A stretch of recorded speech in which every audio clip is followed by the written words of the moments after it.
and greetings. Welcome to another edition of Worldwide Regression Week 2020, Unleash Your Mind.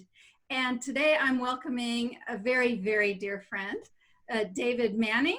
And we need to note, today we are recording, it is the 3rd of April, and this show, along with all the others, will be run in mid-April of 2020. So all kinds of stuff is going on, but keep that date in mind as you pay attention to what it is David might be talking about energetically as we come up. David Manning, welcome. How do you like to describe what it is you do in the world? That's a strange question to open with, Candice. It's lovely to see you as always. Thank you for inviting me to speak here and to connect with your amazing audience. What the hell do I do in the world? It's strange because I often don't feel particularly in the world, and I'm very aware of the bigger part of me that is not in the world, that is non-physical, and more I'm listening to that, paying attention to that, and it was made very clear to me a little while ago. That is what you're in service to. It's not the world. It's not humanity. You're in service to that. And if you align and pay attention to that, that will automatically feed out into humanity. But if I pay attention to that out there, humanity, or what I think the world wants, then I get lost. But if I just listen to this, then this knows what the world wants and is often a couple of steps ahead of what the world, I couldn't make it up, but there's this part of me, this part of all of us that knows exactly what the world wants. And I guess that is your theme, isn't it? For that's the mind that we're starting to unleash, I reckon. It's not the intellect, it's the bigger mind field that we are all intimately and deeply connected with. And, excuse me, I'm aware that I have been really neatly and weirdly connected into that forever. And I struggled to be a sensible part of the world, to fit into the world, and that never really worked. And I was avoiding this, the back here, the behind the scenes stuff, because that just made me weird and strange, and I wanted to be out there, and I couldn't make that work until I started to let go of the need to be sensible out there and just pay attention to the behind the scenes stuff, and then it all starts to flow. And I think a lot of people have a similar experience. Now, we're here to be the bridge between heaven and earth. And so that means we have our placeholder, which is the body, which is in physical reality. But the vast majority of our self, with a capital S, is non-physical, and it feeds, channels, downloads vast amounts of information, light, energy, through the physical placeholder that is the body into this reality, into this realm. And that's, I think, a big part of our service, if you like. I mean, that word is a clumsy sort of word, I always think. But we are meant to participate and propagate this extraordinary shift at a frequency level, more so than at an activity level. And we do that simply by streaming from the non-physical through our physical system into the core of the earth, and we stream from all of the places that our genetics have come from, all of the different star systems, the different universes, the different galaxies that bits of us have come from. All of that are different sets of encodement, different sets of frequency that get woven into something truly magical here, and facilitate the shift, the conscious shift that we are engaged in right now. I don't know if that answers your initial question at all.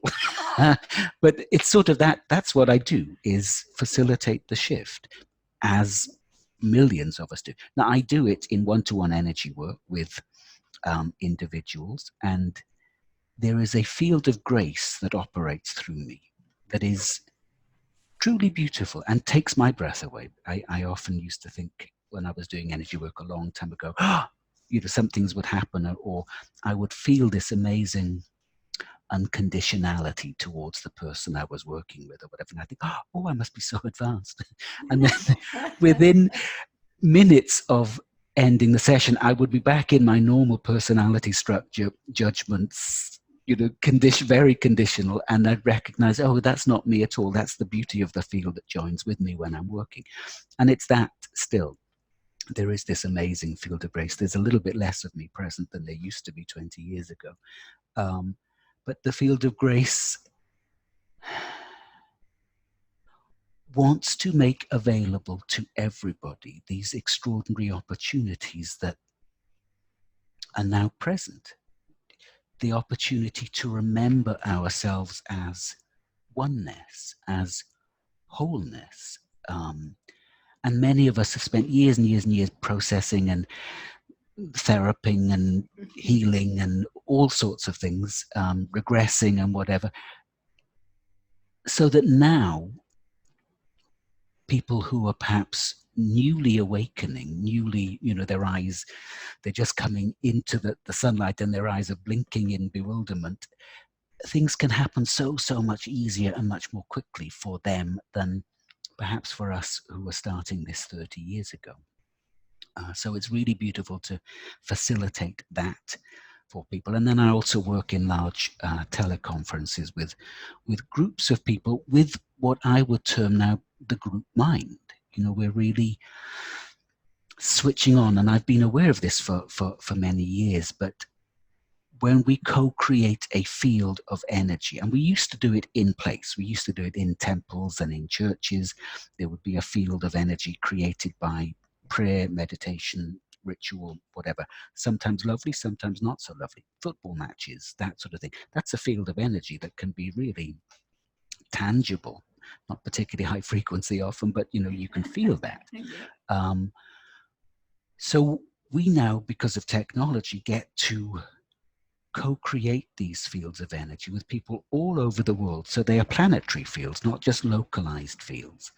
And of course, the vast majority of the field is woven and held again by our non-physical counterparts, our greater selves, and the whole team of guides, the nature spirits, the earth herself, the stars, all of the component elements weave their strands of frequency into those fields, and then they become part of this physical reality. And I think now, as this viral situation is really impacting the planet, we're going to get to see the power of working with those co-created fields, which is the group mind, and we're going to start to see what it is to really unleash the power of the collective mind for good, I hope, on this planet. So I think it's anyway, that's what I do, Candice. I hope that makes sense. I actually counted, that was 8 minutes of telling me and our audience, and I'm just ribbing you very good-naturedly. I love listening to you talk. I have so many things, reactions to that. The thing about unleashing our mind and ourselves, because we're brought up in a typical society about, how productive can you be? It's just as far away from that tapping into the fields that you're talking about as possible. As a matter of fact, our entire culture tells us, well, just don't do that. Maybe do it a little bit when you listen to some music or have art class for 15 minutes over there, but don't do that very much, because we need you to keep being a cog in this great big world of, kind of physical production. which brings us to what's going on right now, of course. So many of us have gotten off that wheel and we're in our homes. And then there's the other thing that I'm really thinking about as you're talking about this, the collective mind and the group mind. Well, there's layers to that idea, right? There's the beautiful organic idea of a group mind, and then there's the one that's sort of been co-opted and sort of tried to be hijacked by a completely different set of forces. But I think in my own heart, I'm feeling that it's like boomerangs. All the different things that are happening, it's coming back around, and not doing so well for those people who are trying to keep the leash on us. How are you feeling about some of that dynamic that's happening in the world? It's interesting, isn't it, to watch what's unfolding, because we have sort of known that something like this was going to happen. I when this kicked off, I really felt as if a switch somewhere deep in my energy field was flipped on, and it's like, oh, this is what I incarnated for. And I think many of us are recognizing that we came here for these times. And I've always had this fascination, this idea way back here, that there would be a virus, because it seems the most obvious thing. Anyway, this is where we're at. I think there are lots of agendas playing out now, or wanting to play out. My sense, and I don't for 1 minute claim to see the full picture, I can't spend time looking for hours at conspiracy stuff online, and there is a mountain of it there. I find very quickly bits of it are interesting. I did spend years, actually a few years ago, there was a 2-year period when I investigated a lot of the deep conspiracy, and they're still, playing out, and this might be one of those big end game scenarios that they're attempting to pull.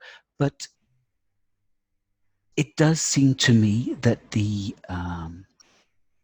bigger picture that is unfolding, the cosmic wave of evolution that we are all bathed in now, that has more potency and power than anything else that can be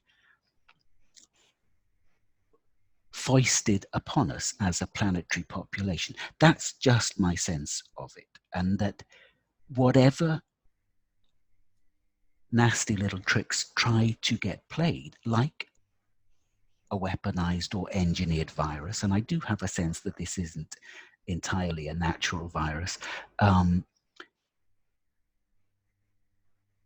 that something like that can also be turned completely to the good, to the benefit, the greater benefit of the whole collective. Like this beautiful thing of so many of us being forced to rest, to have quiet time. I mean, that's an extraordinary thing for a vast portion of the planet's population to be taken off that hamster wheel, as you talked about it, and given the opportunity to bathe in the extraordinary frequencies that are downloading or uploading from the core of the planet's energy field. It's rare. It's very, very rare. And I would really encourage people, even if you are working from home, to take time to explore the energies available. Just sit still. And nature is by far, from my perspective, the best place to try this, to work with this, because the energies of nature are clean and untainted by electromagnetics. And they're always extraordinarily generous, and they're always refreshing themselves. So nature is amazing. But the energy coming in from the cosmos, shall we say, star systems, the galactic center, whatever you want to call it, is utterly, utterly astounding. And it's very easy, and has been demonstrated then, how easy it is to control and manipulate a population through fear. So I would just encourage people to certainly watch the news. I watch the news, but I don't spend hours in front of the news. Half an hour a day is plenty, because it's the same old shit going round and round on a loop, isn't it? gather that information that you need, but also pay attention to the other broadcast, the bigger broadcast that is perpetually happening and that is more real than anything that comes out of our television screens or off our Facebook feed. Pay more attention to that. It's very easy to pull your frequency very, very low if you are consistently wrapping yourself in low energy conspiracy theories, which are frightening and lock you into the field of polarity. Us versus them, good versus bad. It's time for us to move out of that game into fields where there is no polarity. That's what wholeness is. That's what unity is. And that happens in the fifth dimension and higher frequencies. And those are very, very available now, if you are available to them. But if you're playing and focusing on good versus bad, right versus wrong, conspiracy, then you're locking yourself into fields of massive polarization, and you might well find that you get pulled apart, because that's what's happening now to the polarized fields. So make your choice and make it energetically by looking at the fields of unity, and nature will help you with that. Meditation will help you with that, You were talking about this reality that's more real, the energy that's more real. I think about people like you and I who've done this kind of work. You call us light workers or energy healers or mystics. I mean, there's a lot of different labels. But, there are those out there who might notice what we're doing and say or respond in a way that says, well, all well and good, but how does that apply to the real world? And look how quickly, like in a snap, the real world, that real world, in quotes, has come to a halt.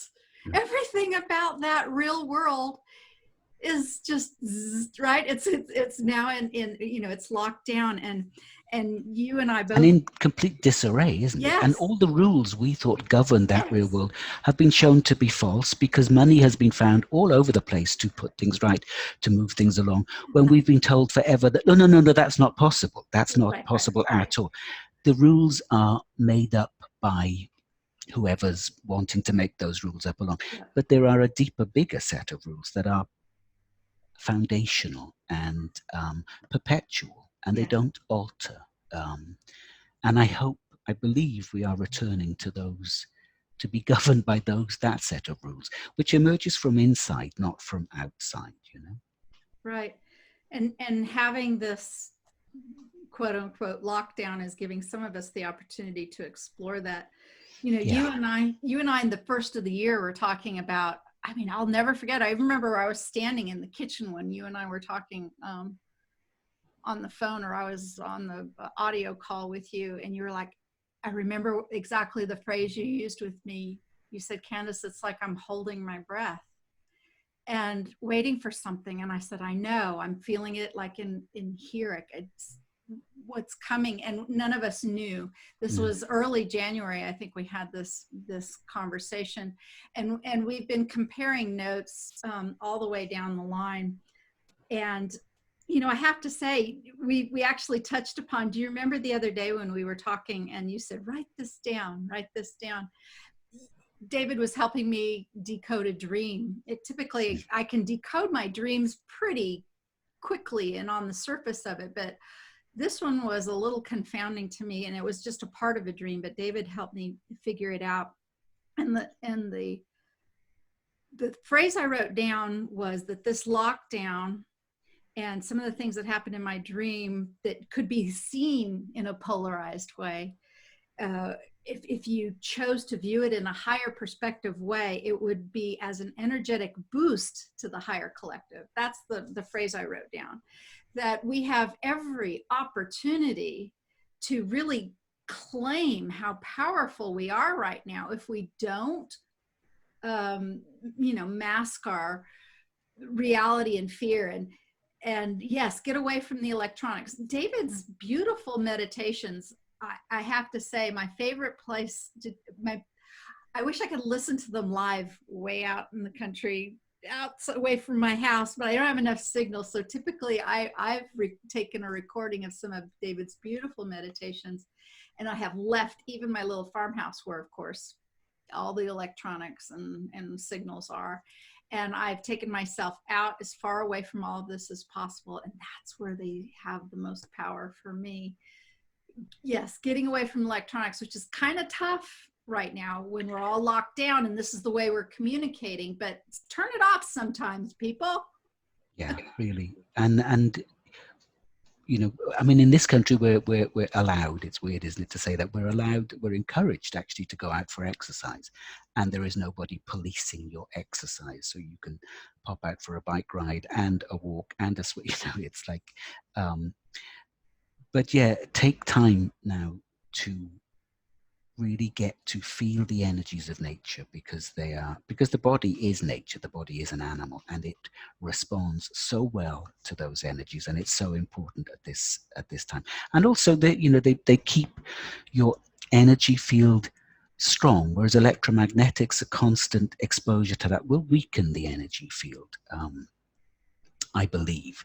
And it's important now, because my understanding, and there are lots of different versions of this, is the virus that we're dealing with is a real thing. It is that there is a virus, and I believe I experienced it last week. I had an illness unlike anything I've ever had before, and it was strange. The virus felt in my system, it felt like zzz, like this, until I paid enough attention to it so that it was willing to calm down.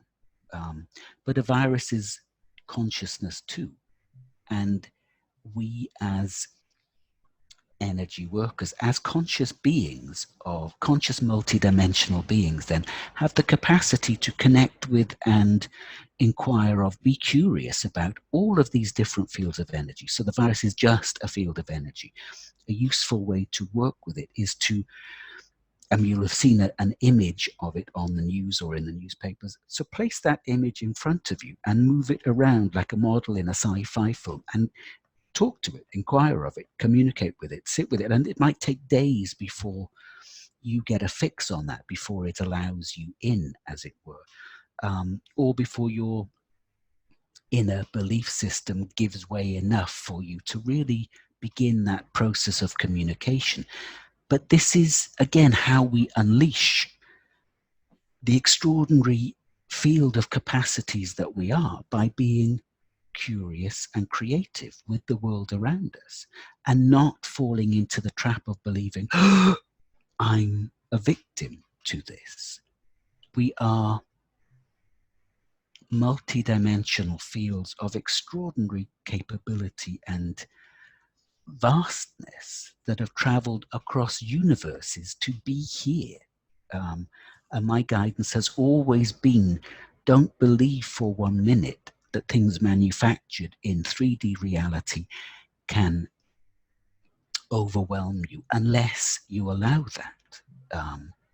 And I have worked with, I've had cancer twice, so I've had very heavy duty chemotherapy, and I had last year the full thing of radiotherapy. Now, both of these, because I worked consciously with them, became really beautiful, instructive experiences that I believe strengthened me, simply because I was excited by the process of communication rather than frightened of, oh, what's this going to do to me?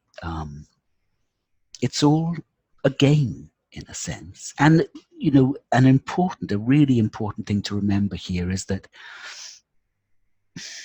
we have created 6 societies in the West with our determination to keep people alive beyond a natural span. So we have nursing homes and care homes stuffed full of people that would probably have died years ago if they had been allowed to naturally. Now, this virus is going to move through those and sort through those populations quite quickly, I think.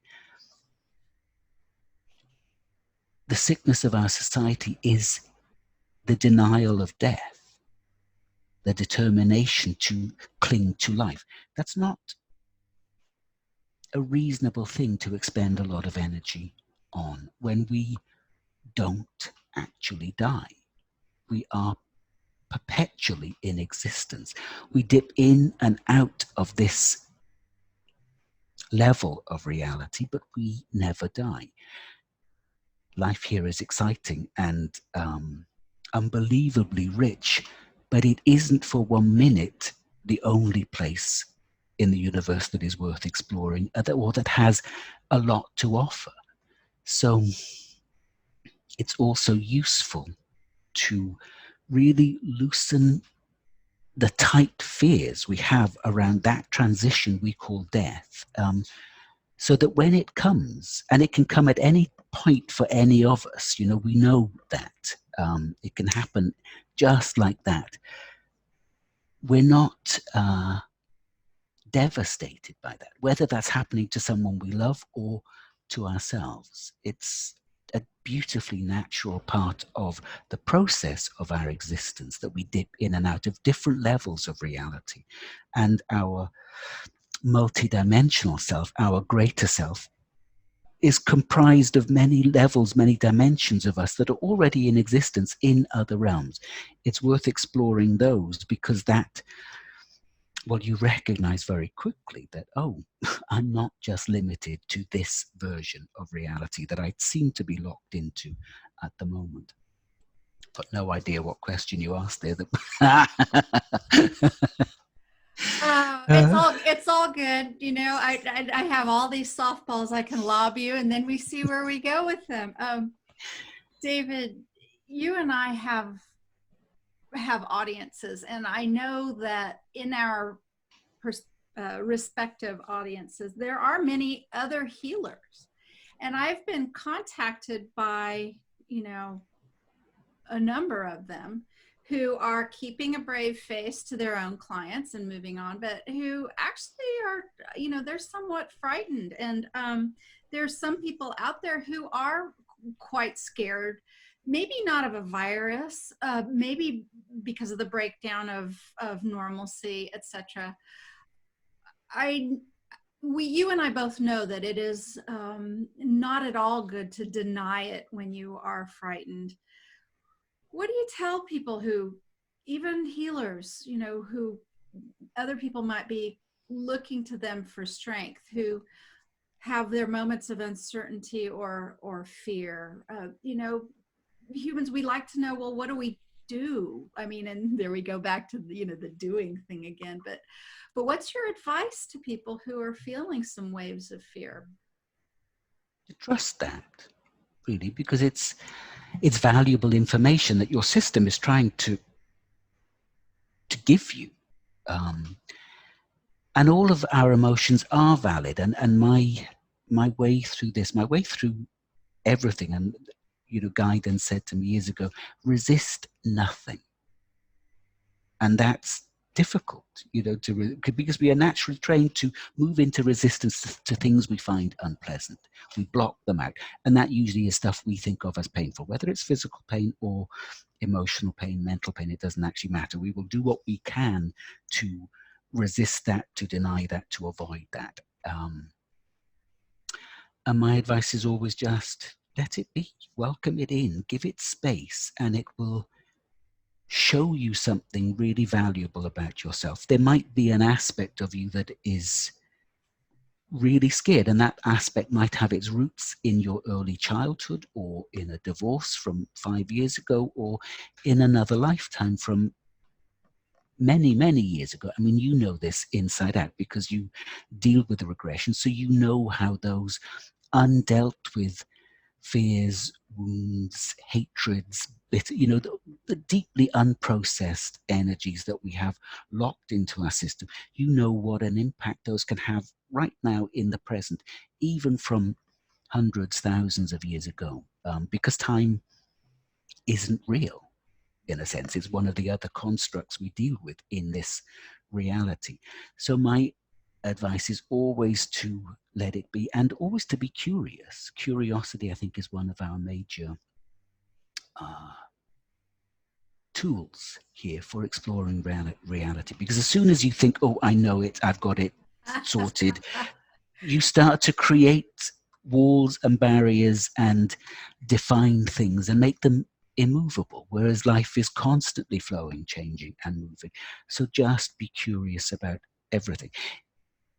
It's difficult to start this in the midst of a worldwide crisis, as we are being told it is, because you can feel the anxiety of the collective often. It isn't as bad now in this country, which is the United Kingdom, as it was a couple of weeks ago. Then, when everything was really getting underway, you could really feel it. But now it seems to have, people have got used to the idea, and we do get used to things very, very quickly. And this is a bit of a dangerous thing for us, is that we get used to new sets of rules and regulations quickly. We get used to new sets of rules, and we limit ourselves accordingly. So we bring our energy field in to fit into a tighter system of control. And I'm going off on a tangent here. I would say pay attention to that tendency to make your field smaller just to fit into a set of rules and regulations that are being rolled out across your country.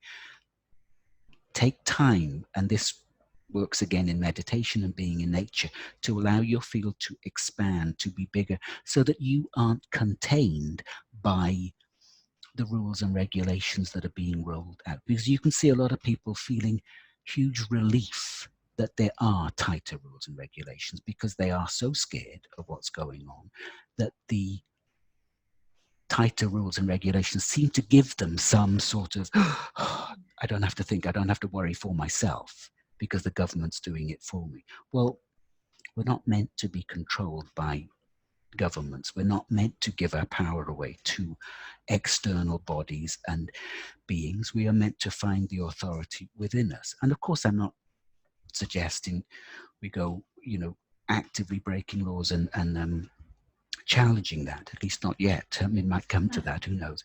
But you can challenge all of this stuff energetically simply by not conforming inside, by maintaining your vast freedom as an internal resource that you never ever surrender to anyone, because most of us have had to work really, really hard to find that freedom inside of us. And it's an extraordinary, valuable place and dimension that exists as a real set of frequencies that is important, and that is also as contagious, if not more so, than fear itself. So if you Yeah. stand next to somebody and you're emanating quiet joy, expansion, and freedom, people notice that and feel better around you. Whereas it's easy to lock down into the, oh my God, this virus might get me, whatever it is. Yeah. Yeah, the power of organic freedom, for sure. That's one of the things that, there are those who would like to control that. I was thinking when you were talking about, resistance and, not resisting anything, I immediately thought about my horses out there. And anyone who knows horses knows that when, horses are such extraordinary creatures. My big guy is 1,200 pound boy. You And can't resist that, can you? and when you deal with an animal like that, and when you first start to train a horse's natural instinct, if you are like take a finger or a hand and push on a horse and somewhere, the horse's natural is to push back. That's their very instant reaction, is to do that. And the very basic idea of getting a horse to partner with you is to have him absolutely swap that concept around to the other way, so that when you say are on their back and you take your leg and you put pressure on one side, they're like, oh, I'm supposed to go this way, oh, I'm supposed to go that way. So and if I guess I was thinking, as you were talking about resistance, if a human and a horse can kind of figure out how to work in a productive way without coming up against pressure against pressure and immobility, I love the idea of a horse equine energy in that way. um, Mm. yeah, organic freedom, it's really, I think there's sort of a question mark too, right? It's almost like, well, what are you going to do about this, everybody? And that's why this idea of this, maybe that's another word to use, organic, also with the collective mind that we're talking about, and the fields that you access when you bring people together in some of your meditations. That, this is the place to expand together, right? I think something that has become really clear to me and has really been emphasized is that there is immense power in coming together and co-creating these organic fields then. And that there is also a vast amount of support from these other dimensions that we already inhabit. And maybe, that support is coming from us in those other dimensions. I'm not saying that every being out there is us, but of course, at some level, that is true. We are everything. But there is the most beautiful and most extraordinary support available to us. And it's been emphasized to me now that it's really important that we make use of that support, because that support also can help us to strengthen our field and our body. It can help to clear the body when we are processing heavy duty energies of the collective, or we do have an illness or something. So the support is truly, truly beautiful and remarkable and very, very available, particularly at this time, because it is known that this is a really extraordinary choice point for humanity, I think. And the other day, I woke up aware that we had made a choice that was to move away from a disaster timeline. But I think there are lots of timelines rising now, and lots of timelines being placed in front of us, in a sense, with a lot of encouragement for us to move down. So we have to choose our realities very, very wisely. A couple of weeks ago, I was focused on some work. I was working on my computer with my new, attempting to get my new website up and running. It's not happened yet, but it will soon. And I looked up, and this was maybe 2 weeks ago, and I looked up from the workout, and I had been engrossed in this work. I looked up from the computer, and for a second, I saw arranged all around me the reality that we are being encouraged to lock into. And it was like, oh, it's just a construct. Now, all realities, in a sense, are constructs, but some are healthy and vital and support us in our existence, and some will lock us into smaller and smaller versions of ourselves. So it's really important that we are conscious at this time of the realities we are choosing to lock into, the realities we are choosing to give energy and attention to, because that weaves itself into our field as the reality we emerge into, that we ground for ourselves and make more available to others. There are a lot of people very, very unconscious on the planet still. A lot of people in the process of waking up quite rapidly too. But probably the vast majority of people on the planet aren't due to wake up in this lifetime, but they're here to experience these extraordinary energies, and they will fund their awakening at some other time. So it's up to us that do have a relative toehold, on the ladder of ascending consciousness, to be very clear and very discerning about what it is we're giving our energy and attention to at this point in time.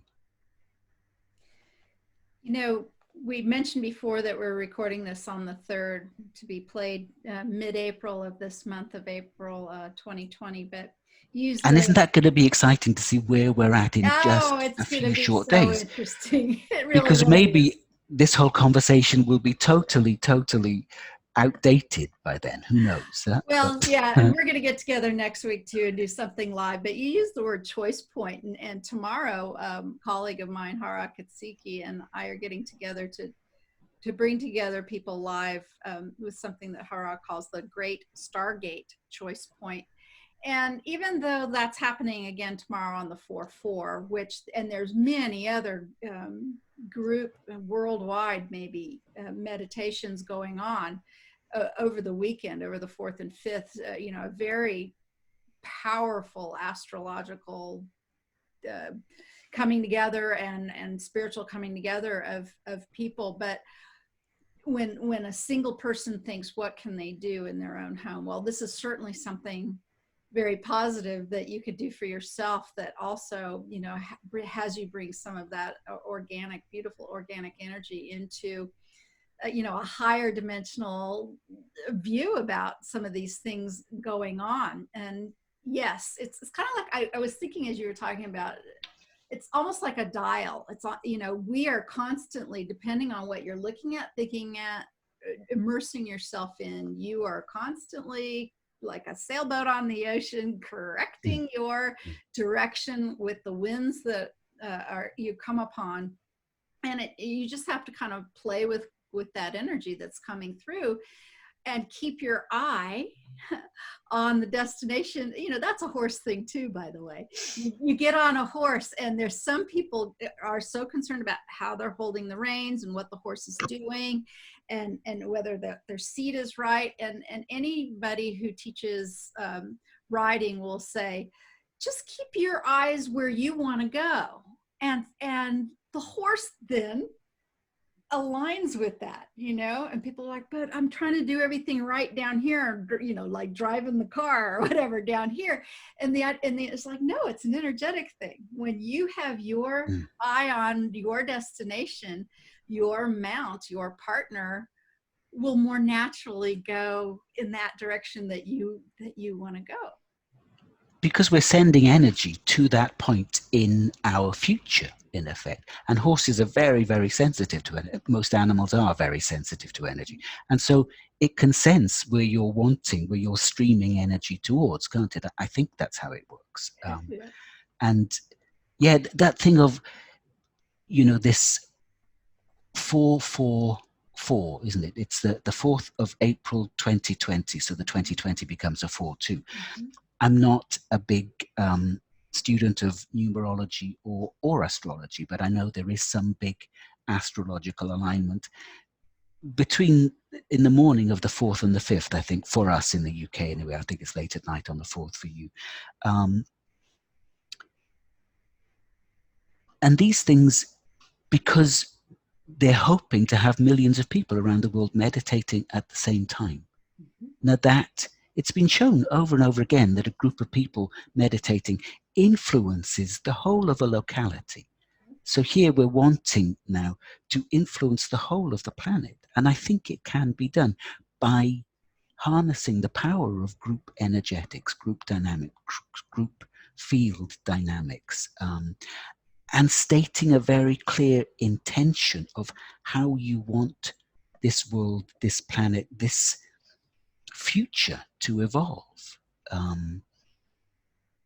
It's a powerful statement of intent to join forces with a group of like-minded meditators. And of course, we're not all going to be like-minded. We'll have different beliefs, but coming together with one shared intent, which is for the highest good to unfold at a planetary level. That's a really, really beautiful thing.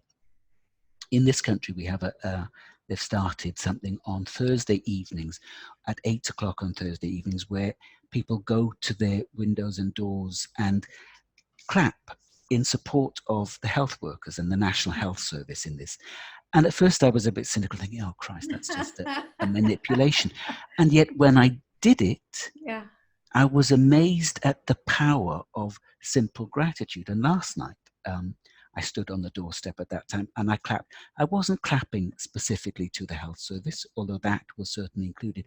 I was clapping to the energy field of this nation, of this land that I live in, because clapping is a powerful shamanic tool for clearing energy. And when you hold that intent, that's what you're doing. And that was what my intent was. And I felt this amazing energy flowing through me as I was doing that, under the guise of saying thank you to the health workers who really are putting their lives on the line at this point in time, because they're very much operating within that belief system.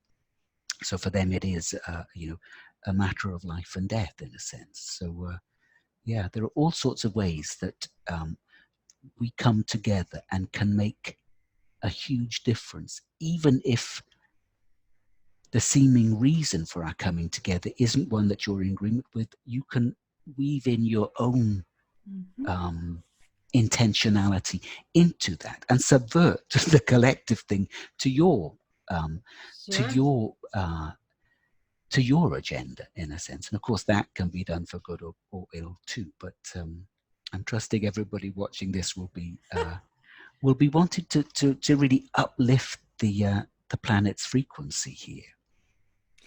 Yeah, I was thinking earlier, it's like fire. Fire can be ravaging and destructive, or you can use it as a tool. And I was also thinking about feeling the energies and riding the waves in the way that you want, but also communicating with them. I didn't know I'd be talking about horses so much, but somehow I'm compelled to share another little thing with a horse. I was riding this beautiful Appaloosa I used to have in Pennsylvania, and I was riding her through the woods with some other people, and in a small little trail, and we were going at quite a little clip, and there was this sapling that had grown up right in the middle of the trail, and most people took the path. I can't even really remember, probably the path to the right or something, where it was a bigger space, and the horses felt more comfortable going around this little sapling that was just right in the middle of the trail. And as we were coming up on it, and all these other horses were going around like this, and I actually was thinking, paying attention to what we're doing, and my horse tells me, I'm going to go to the left. And I remember thinking, okay, but everyone else, we always go to the right. She's like, no, for me, I'll end up in the same place with everyone else, but I got to go this way. And it was just sort of fascinating. Typically, I was the one who was telling her what to do. And at this point, she was like, hey, I got this one. we're gonna go this way. And it was such an extraordinary, energetic communication. Really. And was I sitting quietly in meditation? No, I was galloping through the woods with a lot going on. But if you just pay attention to some of this energy, you might be surprised at some of the information that may come your way. Yeah. That give your imagination a little bit of leeway. That actually brings me to a completely different thing. I think I've been meaning to ask you for a really long time. Can I just comment on that before? Yes, please. But hold that thought. I will. It's like the relationship you were describing there with your horse, this one of beautiful intimacy, in effect, and energetic harmony, is what we can have with our body. And we can imagine ourselves to be the rider of the animal that is our body, and our body longs to communicate with us because our body knows its way around this reality.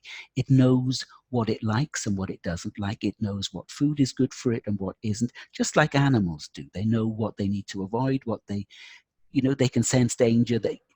Our body is like that, and yet we have closed off that level of communication largely because, well, there are all sorts of reasons, and that's a whole other conversation to have, but there are many reasons why we have disconnected ourselves from the intelligence of our body.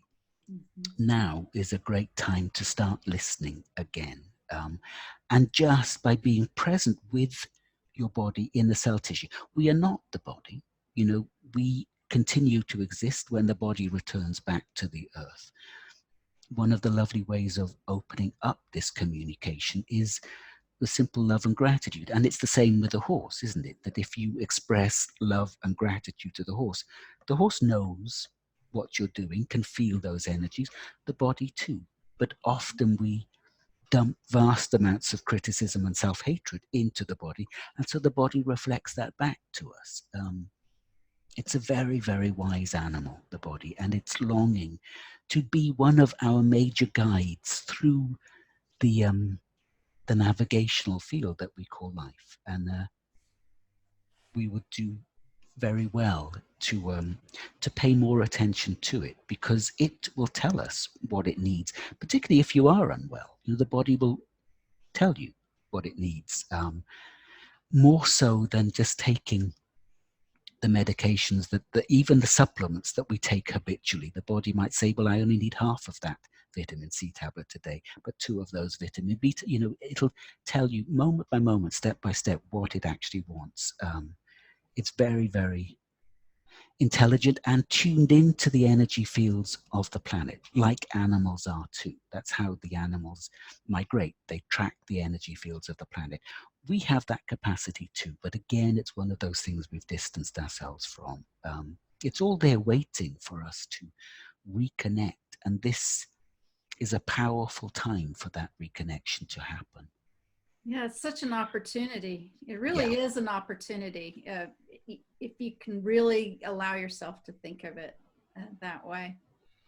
So I interrupted you. What that's were all you going right. to ask? I was actually going to bring you back to some, some place that isn't talking about the now energies right now, but more about you. The longer I get to know you and enjoy our conversations and your meditations and offerings out there, I sit and I listen to you as you address the group field, and the energies that come and go and flow, and some of the things that you feel and describe. Where did that come from in you, David? Were you like a storyteller when you were younger? Where did this, because my sense is that there are numbers, if not many numbers, of people out there who have some of these senses of things going on, but can't put descriptions and context to what you're able to do kind of so brilliantly in your energy work. And how did that come forth in you? Was it nurtured? Did it come out in another way? I keep thinking of you as a little boy, I guess, wishing you were my friend back then. I'm wondering if we would have been, and what kind of mischief we might have been up Yeah, to. really. I was very multidimensional as a child. So there was always a voice that I heard in the center of my head for the first few years of life, and that would just chatter away, and I remember it telling me that it was leaving, and I was very distraught and felt very betrayed by that, because life wasn't great for me as a child. It was a really uncomfortable process early on. And I used to have a lot of out-of-body experiences. So I think I was already very attuned to energy. There are all sorts of trainings from other lifetimes that are woven into this fabric, the fabric of David. And it was made very clear to me some years ago that David is a complete fiction, that there is no such thing as David. And I become more and more aware of that there's I called it a placeholder, the body as a placeholder, but the personality structure is also a placeholder that gives us another way to navigate the world.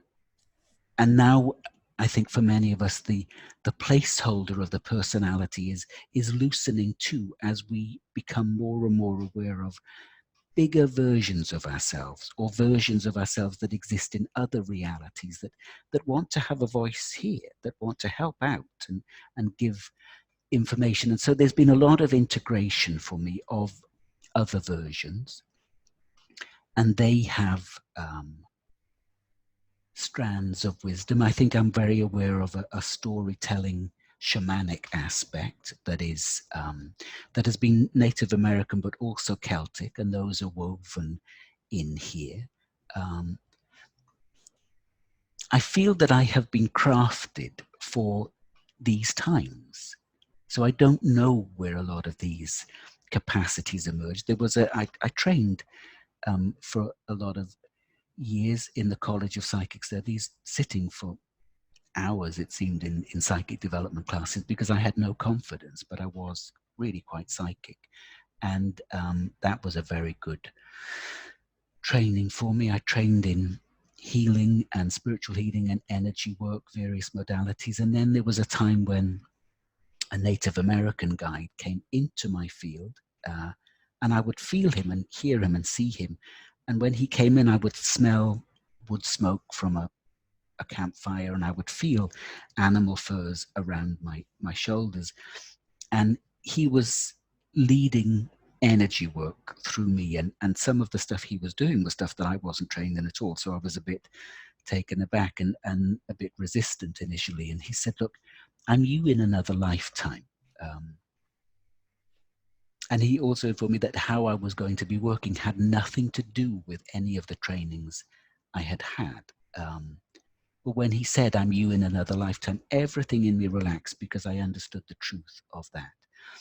And I think we are all weaving back into the fabric of our current reality aspects of us, trainings, wisdoms that have been woven in other times on this planet, but also things that haven't ever been present, things that from our cosmic history or our cosmic future, our cosmic present, that now really want to be here to help in this shift. And that, because I don't know how I do what I do, to be honest, because I haven't trained in it, and I wouldn't know how to train somebody else in what it is I do. A big part of it is the fact that I have spent many, many, many years clearing this vehicle, if you like. And I only did that because I'm really, really lazy. I only did that because I was in so much pain that if I didn't, I would have died. And that was that. So there was great use in the wounded childhood I had, or the wounding childhood, because it forced me to take action, to open to these other versions of reality. Because if I'd been left to my own devices, I wouldn't have. The spirit that is me is way, way, way stronger than the personality. And that's a huge, huge gift to me, because left to my personality designs, I would have died years ago through addiction and all sorts of other things. It was purely the spirit that is me that kept me here and kept me on with my nose to the grindstone of processing wounds and emotions that were really, really ugly. And I spent a lot of time doing that. Now, when we do that, we make space for the truth that we are to emerge. And the truth that we are is utterly, utterly extraordinary. I keep having this beautiful reminder, and you have facilitated this a lot, as has Dolores, in a sense. And I had the really good fortune to meet Dolores twice years ago, one quite intimately in a small group setting. And there was this awareness of being a multidimensional spacecraft traveling through space and time, traveling across universes. And that is what I am, but that is what we all are. And I knew that when I was having this experience, that encoded within this craft, the energy field, is everything I could possibly need for the journey. So it's already there, waiting to be discovered. Now, we have overlaid the very fine mechanics of this multidimensional craft with vast amounts of wounding, of conditioning, of belief systems. So we have dulled its capacities and we have disconnected ourselves from it. But now we are awakening to the fact that we are this extraordinary vehicle that spans the cosmos, that travels universes. And it feels to me as if we are just about ready to start looking through the handbook to learn how to operate this vehicle, as it were. And the operating system is encoded here in the heart. And it's really beginning to reveal itself to us en masse now. And so I think it's a really extraordinarily beautiful, exciting time to be alive. Scary too, because we don't know what's happened. We have no idea where we're going. And there might be very different versions of reality that open up and take one group here and one group here and one version here. I have no idea how that plays out. But it is certainly extraordinarily exciting. And I'm aware that I and many others listening to this, we did incarnate for these times. So we have what we need. We have exactly what we need encoded in our bodies, in our fields. We just have to take the time to bring those forward. But sometimes those gifts will come alive, in the midst of the most heated action, like we're on a horse galloping towards, and the body will tell us this way, not that. It'll be instant. But we have to have developed the capacity to hear that, to listen. So take the time. I love it that you brought up that BQH session.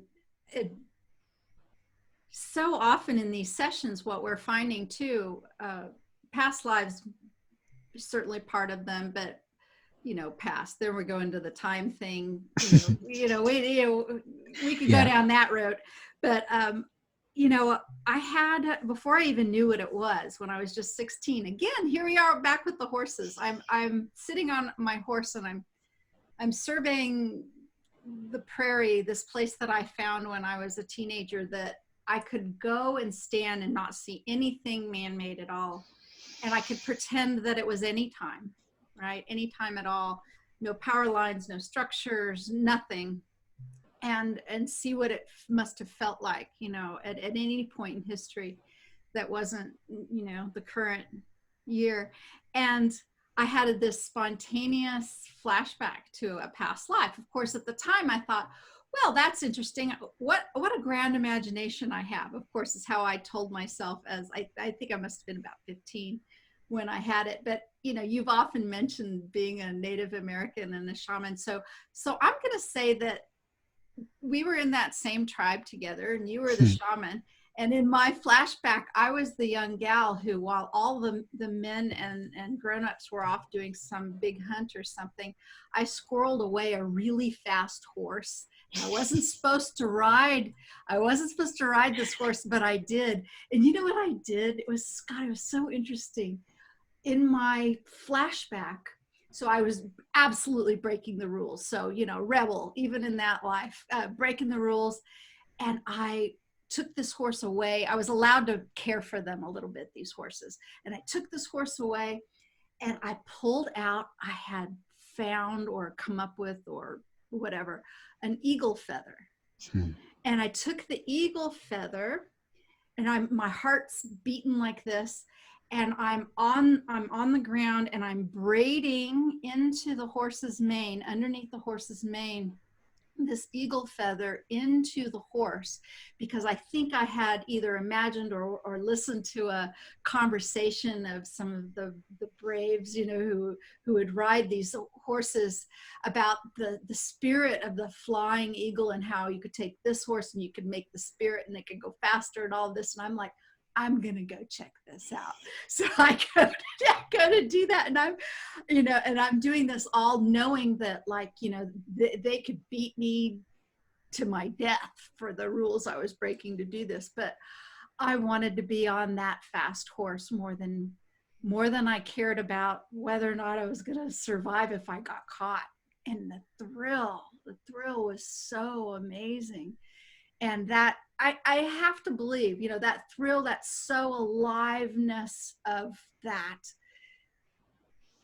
carried through all these different lifetimes, and I still have that within me. And it's one of the reasons I still climb on the back of those ponies. But I love that thing of just the imagining you weaving in the feather from the eagle into the horse, because that that is like weaving multidimensionality into this reality, isn't it? It's like the capacity to fly.